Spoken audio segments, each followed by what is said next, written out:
सबसे पहले priority road safety के लिए थी और रोड सेफ्टी में 2024 का जो ये आ रहा है उसमें 1,80,000 मौतें हुई है। 30,000 लोगों की मौतें जो है वो हेलमेट न पहनने के कारण हुई है।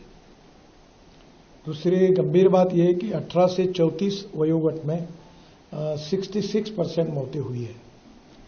हमारे स्कूल और कॉलेज के सामने एग्जिट एंट्री पॉइंट में उसकी ठीक व्यवस्था न होने के कारण 10,000 बच्चों की मौतें हुई है।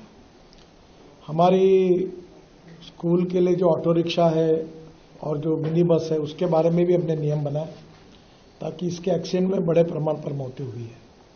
तो पहली बात तो रोड सेफ्टी, इस विषय पर काफ़ी डिटेल में चर्चा हुई और ब्लैक स्पॉट्स को आइडेंटिफाई करना, रोड इंजीनियरिंग, ऑटोमोबाइल इंजीनियरिंग में हमने सुधार किए हैं और ड्राइवर्स के बारे में लेन डिसिप्लिन है।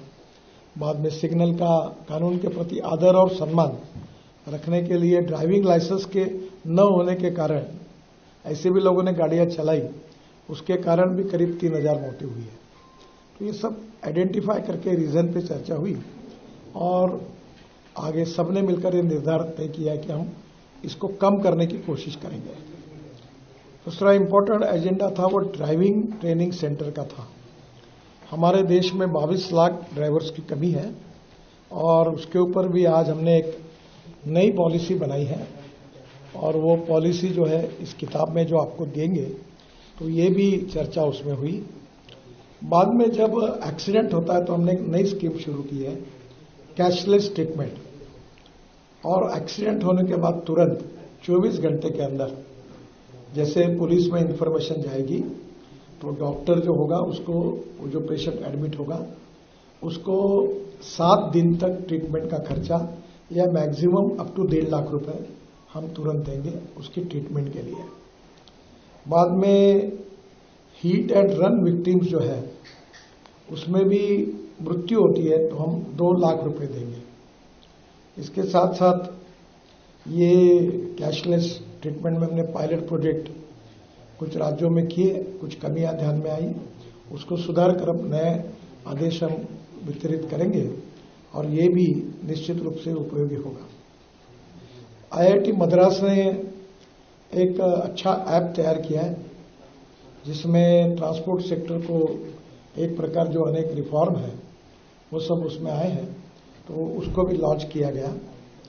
हम सर्कुलेशन इकोनॉमी को प्रधानमंत्री जी ने बहुत प्राधान्य दिया है और इसलिए स्क्रैपिंग पॉलिसी, इसके बारे में डिटेल चर्चा हुई। अभी जो गाड़ी लेते समय जो रजिस्ट्रेशन फी होती है उसमें अगर आपके पास स्क्रैपिंग सर्टिफिकेट होगा तो नई गाड़ी खरीदते समय आपको 50% यानी 50,000 रुपये की सहूलियत देने की योजना है। उसके साथ साथ जो मैन्युफैक्चरर है उन्होंने 1.5 से 3% तक कॉस्ट में अगर सर्टिफिकेट हो तो वो भी सहूलियत देंगे। अब नई गाड़ी खरीदते समय पुरानी गाड़ी को स्क्रैपिंग करने के बाद उसके सब फायदे जो है अब मिल रहे हैं और जिसके कारण देश में बड़े प्रमाण पर ये स्क्रैपिंग सेंटर शुरू हुए हैं।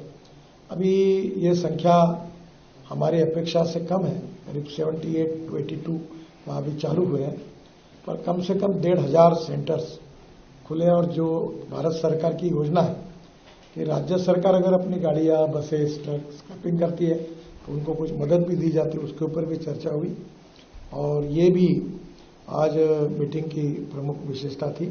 स्क्रैपिंग के कारण हमारी ऑटोमोबाइल इंडस्ट्री बहुत आगे जाएगी क्योंकि aluminium, copper, rubber, steel and plastic इसका रिसाइकलिंग होता है और अभी कुछ स्पेसिफिक पार्ट ऐसे हैं। अभी मारुति का स्क्रैपिंग सेंटर है, सुजुकी का, उसके पार्ट जापान में एक्सपोर्ट हो रहे हैं और टायर जो है उसकी भी पाउडर अब बिटुमेन में डाल रहे हैं